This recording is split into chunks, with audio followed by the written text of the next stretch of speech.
That as we continue to go forward, we'll do better. And I think that's the best way to say it. We didn't play well across the board for whatever the reason against Denver. It was a big game for us, disappointing.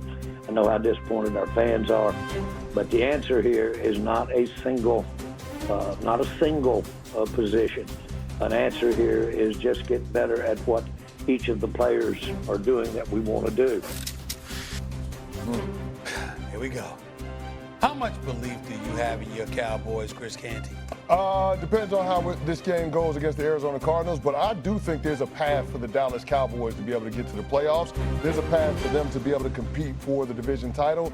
I will say this, I think Jerry is right when he says that they're not one player away from the defensive side of the ball, but they are going to get a player on the defensive side of the ball back in DeMarvion Overshown, who has now entered the window to return to practice. If you couple that with being able to add another pressure player at the trade deadline, then all of a sudden you have the ingredients for that defense under Matt Eberflus to take a jump in terms of improvement. And I'm not saying that they're going to be an elite unit. They just have to be not god-awful. Because they have what is the best offense in the National Football League. And I get it. Didn't cover themselves in glory on the road against the Denver Broncos, but every unit, every player is entitled to a bad day. Dak Prescott is playing outstanding football. He leads the league in QBR. He leads the league in completions. He's second in passing touchdowns. They have all of the elements, all of the ingredients on the opposite side of the ball. They just need to find some help on defense, and I do think that help is on the way. I think this is a lot of Jerry negotiating in the media because of the reports of the asking prices for defensive players at the trade deadline being sky high. Go ahead, Jeff Sadler. I see how the show is broken down now. Now I see why the whole thing got flipped on me the last segment. You know what I mean? You read the room, all this kind of stuff. You know, he must be on the same take as you are on. Let's build the Cowboys fans up. Let's let them feel really good about it. I'm gonna go in and talk to all the fans. I'll be Southern Steve. I'm gonna bring all this in. Because let me tell you something. It ain't happening. They ain't going to playoffs. All this hype about how good the Cowboys offense is, all this kind of stuff. Look, Dak is playing fantastic football, really efficient, really all that. They ain't won any big games. They ain't win any big games. They tied the Packers, which was a minor miracle, and who knows what kind of money was being passed behind. Don't lose this one, boys. Don't lose. Jerry to his locker. Don't lose this one, boys. Whatever we got to do. Cards for everybody. We're just not going to lose it. We're going to hang our hat. This is not a good. This defense is not good enough. Offenses cannot stay as hot as you need to stay for the Cowboys to stay in playoff bound. It does not happen. I don't care how good they are. It cannot happen. And so I feel bad for the Cowboys fans. I'm going to crush their dreams early. Y'all can keep pumping them up. Y'all can do all these things. But now, I see. You got the CC pre-show. I respect it. Keep hope alive. I respect it. Keep hope alive. You know? Keep hope alive. At least through Thanksgiving. Let's be nice. They finally faced a good defense, and you saw it looked. It didn't. You know. It's hard. If that goal to go goes differently in the first quarter, right, maybe the complexion of the game is a little bit different. But again, you got to be perfect. Yeah. Like there's literally no margin for error. Literally no margin. Well, they're 3-4-1, and I said this earlier today with you guys. I'm just giving you a little update. 3 in the NFC West, Green Bay and Detroit, Tampa and the Eagles. That's 7. Yeah. And the worst team out of those is San Francisco, and they're 5-3, and the Cowboys are 3-4-1. Plus, Dallas has to play at Detroit, Kansas City on Thanksgiving, the Eagles at home. They're not making the playoffs. Yeah. So they're not making it. I don't blame Dak. You're right. They're entitled to an off day. But one defensive guy, they're not getting Dick Buckus, okay? One defensive guy.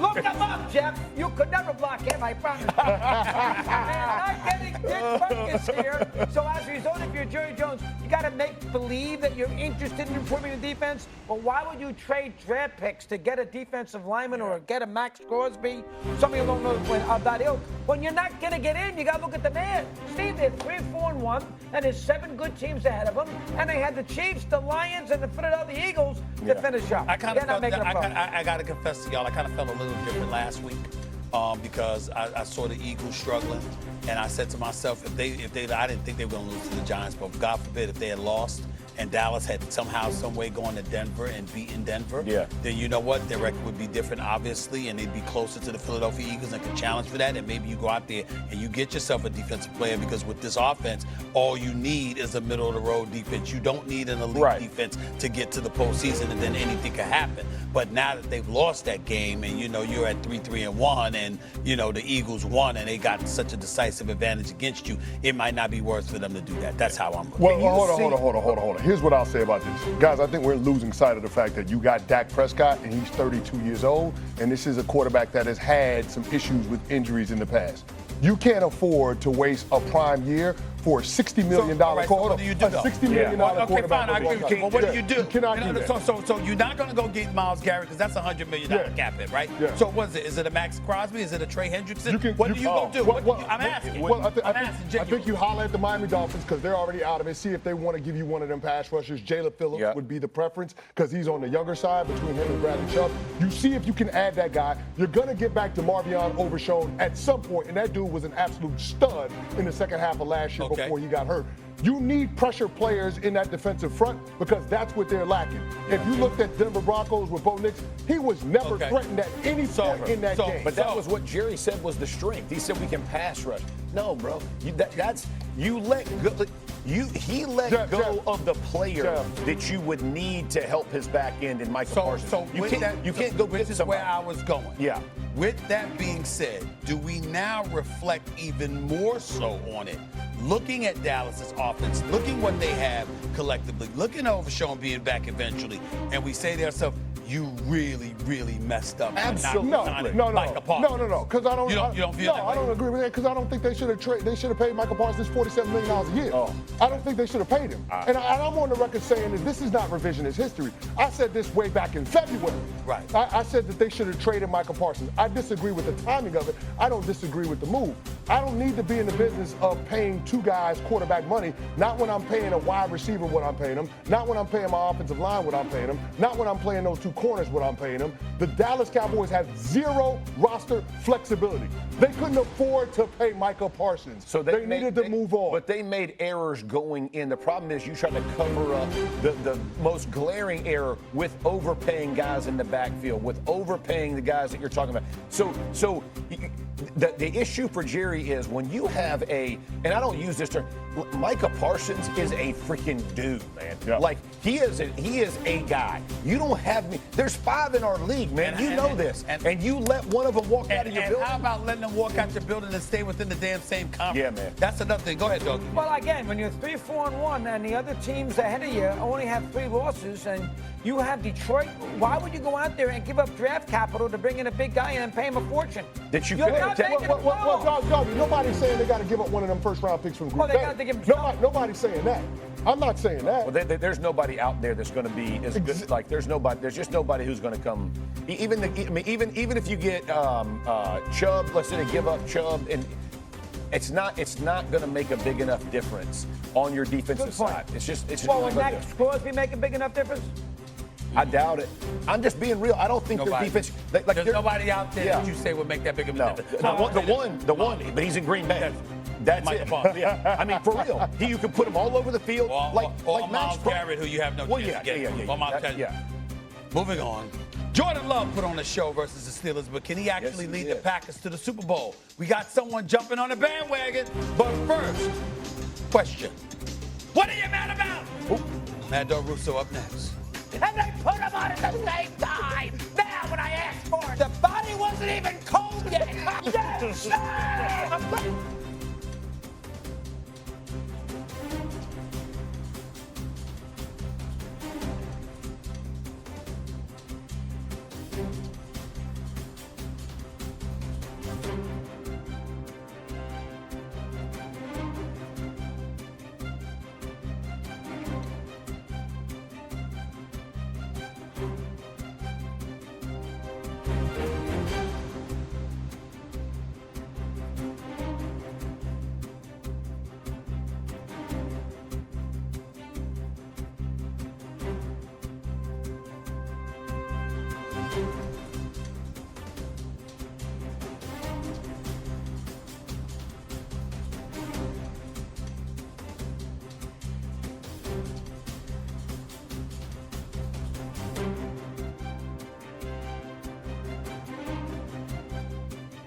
Bye.